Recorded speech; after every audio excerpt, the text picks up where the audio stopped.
तेल कंपनियों पर होर्मुज की मार जरा देखिए। ब्रेंट क्रूड के दाम करीब 40% बढ़ गए। भारत में तेल कंपनियों का हर महीने 30,000 करोड़ का नुकसान हो रहा है। पेट्रोल पर 18 रुपए प्रति लीटर और डीजल पर 25 रुपए प्रति लीटर का नुकसान हुआ। सरकार ने इसके बावजूद पेट्रोल और डीजल का दाम नहीं बढ़ाया है। पिछले 10 हफ्तों में भारत में तेल कंपनियों को 1 लाख करोड़ का घाटा हुआ है। सवाल तो यह है प्रोफेसर अमिताभ की, यह घाटा तो हुआ है, लेकिन इसके कैलकुलेशंस पर भी ध्यान देने की जरूरत है। कौन तय कर रहा है घाटा हुआ है और कितना घाटा हुआ है? प्रोफेसर अमिताभ, देखिए, जो हमारा तेल का रेट है अभी वो 2022 में फिक्स किया गया था, उसके बाद करीब 5 रुपए करीब घटाया गया है। 2022 से 2024 के बीच करीब जैसा मेरा अनुमान है और मैंने पढ़ा है, उसमें 1 लाख करोड़ का OMCs को, ऑयल मार्केटिंग कंपनीज को फायदा हुआ है। यानी ये जो रेट हम नहीं बढ़ा रहे हैं वो इसलिए भी नहीं बढ़ा रहे हैं कि हमारे पास कॉर्पस है उसका, लेकिन वो कॉर्पस धीरे धीरे कम होता जा रहा है। अगर जब $62 प्रति बैरल पर फिक्स हुआ था, 95 रुपए तेल जो दिल्ली में खरीदते हैं हम, अगर वो 95 रुपए है और अब इस समय 104 101 के आसपास जा रहा है, तो हम वो बफर को मेंटेन कर सकते हैं। लेकिन वही 6 महीना 7 महीना 8 महीना के बाद ये बफर जो है वो खत्म होता जाएगा।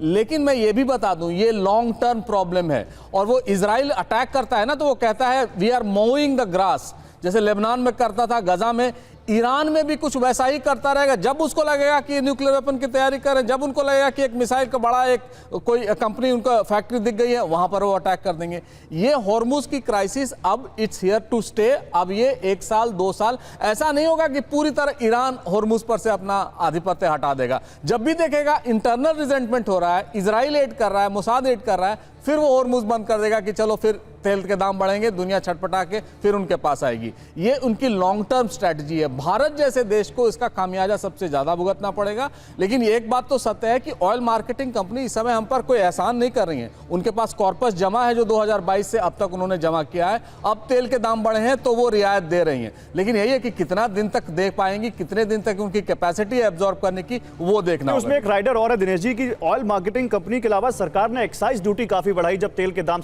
इंटरनेशनल मार्केट में कम हुए, और सरकार को उससे काफी कमाई हुई, जिसका सरकार ने जन कल्याण के कामों में इस्तेमाल किया, कैपेक्स में इस्तेमाल किया और ग्रोथ का पहिया आगे बढ़ाया।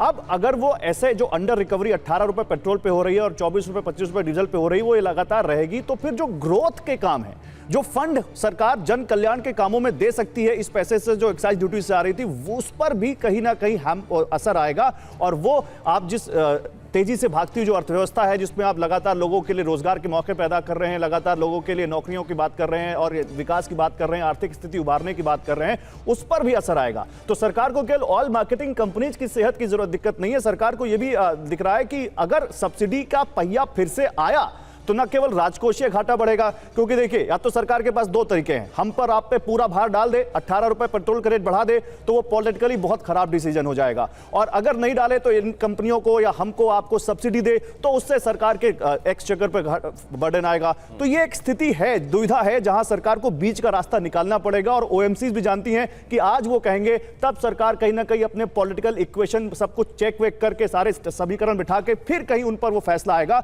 जहां उनकी सेहत बिगड़ने से मतलब आप ये इशारा कर रहे हैं कि चुनाव अभी दूर हैं, तो कुछ फैसले हम देख सकते हैं क्या? कहीं आपकी बातों में ये भी है क्या? लेकिन उससे पहले जरा देखिए होर्मुज की मार, महंगाई बढ़ी। यहां देखिए जरा, खाद्य महंगाई, सीधे आपकी थाली वाली महंगाई 3.87% से बढ़कर अब 5% के करीब जाने का अनुमान है।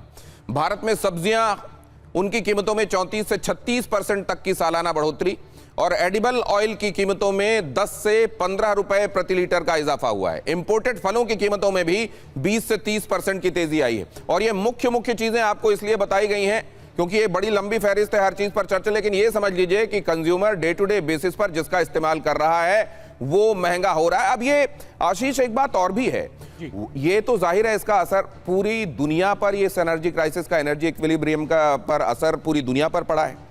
तो सबसे ज्यादा प्रभावित होने वालों के मुकाबले में क्या अमेरिका उस स्थिति में है जहां ये देखे कि उनको ज्यादा नुकसान हो रहा है, मेरे को कम, तो मेरे को ये सुविधा चलेगी? एग्जैक्टली देखिए, जब ये प्योर कंजम्पशन ड्रिवन है और इंडिया जो वर्ल्ड्स बिगेस्ट डेमोक्रेसी है, लार्जेस्ट डेमोक्रेसी है, तो हम बहुत ज़्यादा कंजम्पशन पॉइंट ऑफ व्यू हमारे लिए ये ज़्यादा मार पड़ती है। No doubt Russia Ukraine war के बाद में जो हमें रशिया से जो दोनों गौरव और हमारे दूसरे पैनलिस्ट एक्सप्लेन कर रहे थे, उस बेनिफिट को ही हमने रशिया से जो डिस्काउंटेड ऑयल लिया था ना, उस बेनिफिट को ही अभी हम रीप कर रहे हैं।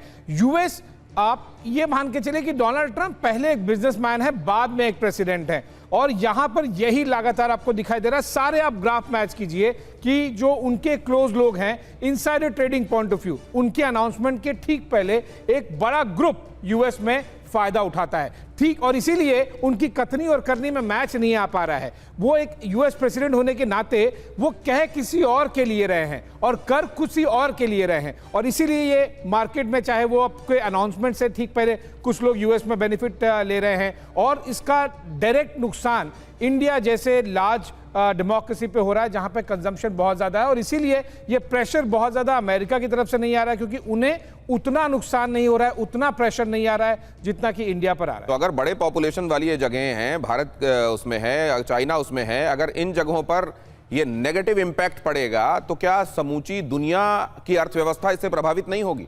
और क्या अमेरिका उसी डाल को नहीं काट रहा है जिसमें वो बैठा हुआ है? ये भी एक बड़ा सवाल। लेकिन उससे ये देख लीजिए, जंग के बीच में अमेरिका की ग्लोबल रेपुटेशन का हाल क्या है। रूस और चाइना से कम हो गई है अमेरिका की ग्लोबल रेपुटेशन।